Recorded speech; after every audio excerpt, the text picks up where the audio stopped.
surprise কে হে তোর কি হয়েছে তুই জানিস না রোজা কিনে লাগে না তোর তোর কথা কি তাই আলসা ফেলা লাগবে চিনে নেবে কে এগ্রি ফেলবা নাকি ওই রোজা ভাই মানুষ সাপ না ফেলালে রোজা হবে সেগুলি আলসা সাপ ফেলা লাগে আমার রোজা করি না দেখ তো সারা গাদরা এ তুই রোজা আছে না তুই এখন রোজা তুই সাপ ফেলাইস না কে মোট যেখানে খেলার দরকার আমি সেখানে খেলাম তোমার গাদরা আমার সারাদিনে সাপ খেলাম ও তার মানে তুই ওই ঢুকেছিলিস না ঢুকেছিলিস তোর জীবনের রোজা হবে না হে যেখানে ফেলা তোমার সেখানে ফেলা বাড়ি গেলে তো মুখকে ভিজা থাকা লাগবে মুখ ভিজা থাকবে এ জীবনের রোজা হবে না তোর তুই কদিন থেকে রোজা করি ঠিক আছে তখন টুটি শুকিয়ে মরে যাবো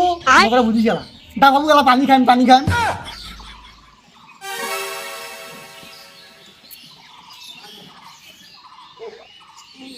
কেন রহমত আওয়াজ লাগছেন কেমন কালকে ভালো দেখলি কালকে তো কাম কাজ করলো কি হয়েছে ভাই কোকরা কি সাদে লাগছো ভাবছিল রোজা থাকা আমার কষ্ট হয় সেই জন্য সেই সময় একে পেট ভরে খাইছো ভাই খায় বড় হজম হয়ে গেছে হজম গুরুন করতেছে দেখ তো সেনারা ফিসা ফেলা নাকি আরে যারা রোজা থাকবেন দেখিয়ে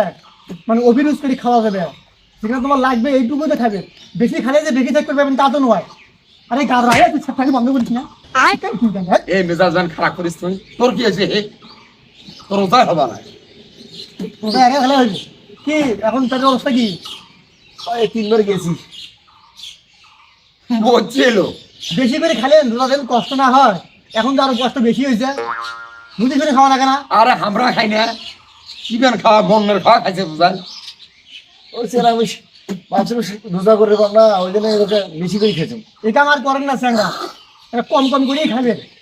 নিয়ত ভালো ছিল রোজা এমনি আলা দিলে হবে 4 প্লেট ভাত খেয়েছেন দেখ তো এর কথা শুনতো আরে ঠাকুমারে খবর হয়েছে যাও কোন লোক বে আরে কান কি গাদরা রে তুই কাজে রোজা থাকি কার রোজা দাঁড়িয়ে হয়েছে